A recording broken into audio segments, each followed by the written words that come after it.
चीन का जाप छोड़कर भारत की शरण में आ पहुंचे चार पड़ोसी देश। रावण की लंका में काम कर गया मोदी मंत्र, एक झटके में चित्त हो गए जिनपिंग। बांग्लादेश भी आ गया भारत के कूटनीतिक चक्रव्यूह में, घुटनों पर नई सरकार। तो चीन की गुलामी छोड़ भारत के पास गिड़गिड़ाया मालदीव, मांग ली माफी। पहली बार भारत ने एक नहीं चार जगहों पर दी चीन को अंतर्राष्ट्रीय मात। विस्तारवाद की भूख में अंधा हो चुके चीन का पाला अब नए भारत से पड़ गया है। हाल के कुछ दिनों से उसने भारत के सभी पड़ोसी देशों पर कर्ज का जाल फेंककर या फिर उन्हें अलग अलग तरीके से फर्जी आर्थिक मदद देकर भारत के खिलाफ करना चाहा। चीन अपने काम में काफी हद तक कामयाब हो भी गया था, लेकिन भारत ने एक ऐसा चक्रव्यूह तैयार किया कि एक बाद एक चीन का सारे षड्यंत्र फेल हो गए हैं। जैसा कि आप जानते हैं कि भारत के पड़ोस में नेपाल, श्रीलंका, बांग्लादेश और मालदीव जैसे छोटे देश हैं और भारत के लिए ये बेहद खास हैं। समंदर की सुरक्षा के लिए ये बेहद महत्वपूर्ण है, लेकिन दुश्मन चीन ने इन देशों में अपना मजबूत जाल बिछा रखा है और भारत के खिलाफ हवा बनाने की कोशिश कर रहा है। चीन को ऐसा जरूर लग रहा था कि भारत चुपचाप है, लेकिन भारत ने चीन को काउंटर करने का बेहद सीक्रेट प्लान पहले ही बना लिया था। चीन ने अपने फायदों के लिए तमाम उठापटक करा के अपने पसंदीदा नेताओं को इन देशों का नेता बनाया, लेकिन भारत ने अंदर ही अंदर ऐसा गेम कर दिया कि ये सारे नेता चीन को छोड़ भारत की माला जप रहे हैं, जिसे देखकर चीन का दम निकला जा रहा है। श्रीलंका में आई नई सरकार ने जहां पहले ही भारत के आगे सरेंडर कर दिया है, वहीं चीनी गुलाम माने जाने वाले मोइत्जू अब चीन के नाम से भी भड़क रहे हैं। इतना ही नहीं, हाल में ही तख्ता पलट के बाद सत्ता में आई बांग्लादेश की पार्टी ने भारत के आगे घुटने टेक दिए हैं, जबकि चीन के पिछलग्गू नेपाली पीएम केपी शर्मा ओली की भी अकड़ पीएम मोदी ने न्यूयॉर्क में बाहर कर दी है। भारत ने देखते ही देखते कैसे अपने पड़ोस में चीन का सारा गेम पलट दिया है। बांग्लादेश क्यों भारत से मदद की मांग रहा है भीख? श्रीलंकाई नेता ने क्यों भारत की चौखट पर टेके घुटने? और मालदीव के मोइत्जू पर भारत ने क्या किया जादू? इन सुलगते सवालों के जवाब के लिए वीडियो को पूरा देखिए। चीन ने श्रीलंका में अनुरा दिसानायके को बनाया राष्ट्रपति। चुनाव से 7 महीने पहले ही डोभाल ने चली थी सीक्रेट चाल। चीनी साजिश हो गई नाकाम, नेपाली पीएम ने भी बोला सरेंडर। ढाका और माले की भी अक्ल आई ठिकाने, भारत की मानी बात। चीन अपने पसंदीदा नेताओं को ग्लोरीफाई कराने से लेकर सत्ता तक पहुंचाने का काम करता है और कामयाब होने के बाद इन देशों के संसाधनों पर कब्जे की साजिश करता है। श्रीलंका में वो पहले ऐसा कर चुका है, जबकि माले, ढाका और काठमांडू में भी वो चालें चल रहा है। लेकिन भारत ने बेहद सीक्रेट तरीके से इन देशों को अपने खेमे में ले लिया है, जो अब चीन का नाम भी नहीं लेना चाहते हैं। बांग्लादेश और मालदीव को भारत ने कैसे हैंडल किया, इसके बारे में हम आपको आगे बताएंगे, लेकिन इससे पहले आपको बताते हैं कि श्रीलंका और नेपाल को भारत कैसे पटरी पर लेकर आया। दरअसल श्रीलंका की माली हालत बेहद खराब है। श्रीलंका कर्ज में डूबा हुआ है, जबकि वो दिवालिया घोषित हो चुका है। आर्थिक हालत इतने खराब हो गए थे कि लोगों ने सरकार को ही बदल दिया था। इस मौके पर वो भारत ही था जिसने श्रीलंका की सबसे ज्यादा मदद की थी, जबकि चीन ने कर्ज चुकाने का वक्त भी बढ़ाने से मना कर दिया था। भारत ने न केवल मदद की, बल्कि श्रीलंका को आईएमएफ से भी मदद दिलाने की कोशिश की।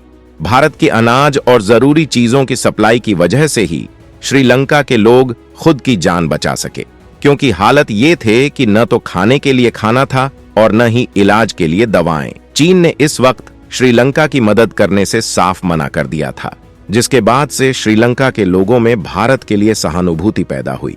और आज हालत ये है कि कोई नेता चाहे तो भी वो भारत से अलग नहीं हो सकता, क्योंकि अगर भारत ने अभी भी अपनी मदद बंद कर दी तो श्रीलंका एक दिन में भूख से बिलबिला जाएगा। वहीं भारत को ये पता था कि चीन अंदर ही अंदर सत्ता में बदलाव की कोशिशें कर रहा है और अपने पसंदीदा अनुरा दिसानायके को राष्ट्रपति बनाना चाहता है। इसी वजह से भारत सरकार में एनएस से अजीत डोभाल को मिशन पर लगा दिया था। राष्ट्रपति चुनाव से 7 महीने पहले ही अनुरा दिसानायके को भारत ने दिल्ली तलब किया था, जहां विदेश मंत्री एस जयशंकर और एनएसए अजित डोभाल से उनकी मुलाकात हुई थी। इस मुलाकात के बाद श्रीलंका लौटते ही चीन की माला जपने वाले दिसानायके भारत की तारीफ करने लगे थे और सरकार में आने के बाद उनका वही रुख देखा जा सकता है। जबकि इसके पहले वो भारत विरोधी नेता के तौर पर जाने जाते थे। जबकि हाल में ही अमेरिका की यात्रा पर गए पीएम मोदी की नेपाली पीएम केपी शर्मा ओली से मुलाकात के बाद रंग और ढंग दोनों बदले बदले से नजर आ रहे हैं। दोनों नेताओं ने न्यूयॉर्क के एक होटल में मुलाकात की, जहां दोनों देशों के तमाम मुद्दों पर जरूरी चर्चाएं की गईं।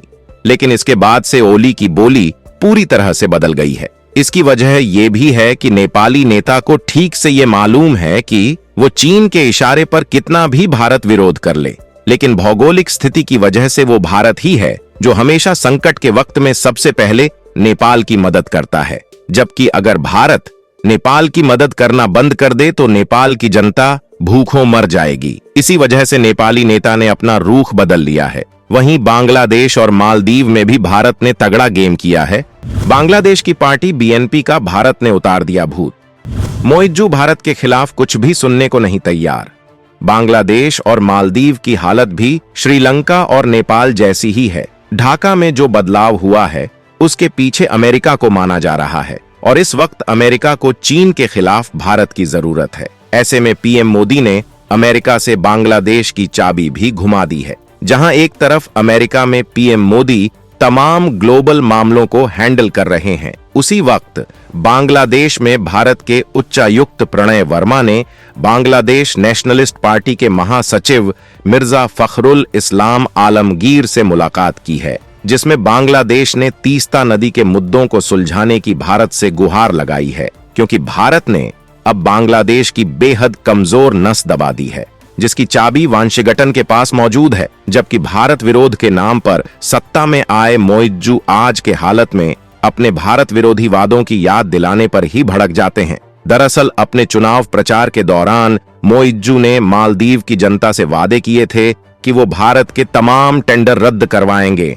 और पहले के टेंडर की जांच कराएंगे। मोइज्जू को सत्ता से अलग रहते हुए ये लगा था कि वो भारत के विकल्प में चीन, पाकिस्तान जैसे देशों की मदद से अपना काम कर लेंगे। लेकिन मोइज्जू को कुछ ही वक्त में समझ में आ गया कि भारत की मदद के बिना तो उसका एक दिन भी दाना पानी नहीं चल पाएगा। भारत के पीएम के खिलाफ उनकी सरकार के मंत्रियों की अभद्र टिप्पणियों के जवाब में जब भारत ने मालदीव का बॉयकॉट करना शुरू किया तो मोइज्जू की हालत पतली हो गई। वहीं मोइज्जू ने तमाम चीजें तुर्की से आयात करने की कोशिश की, लेकिन इजराइल हमास जंग और हूती विद्रोहियों के हमलों की वजह से ये कोशिश भी नाकाम हो गई। वहीं चीन ने मोइज्जू को उम्मीद के मुताबिक कोई भी मदद नहीं दी, जिसके बाद मोइज्जू को समझ में आ गया कि भारत से दुश्मनी का मतलब क्या हो सकता है और आखिरकार मोइज्जू ने नई दिल्ली आकर घुटने टेकने में ही भलाई समझी और अब वो भारत के खिलाफ अपने तमाम वादों को भूल चुके हैं।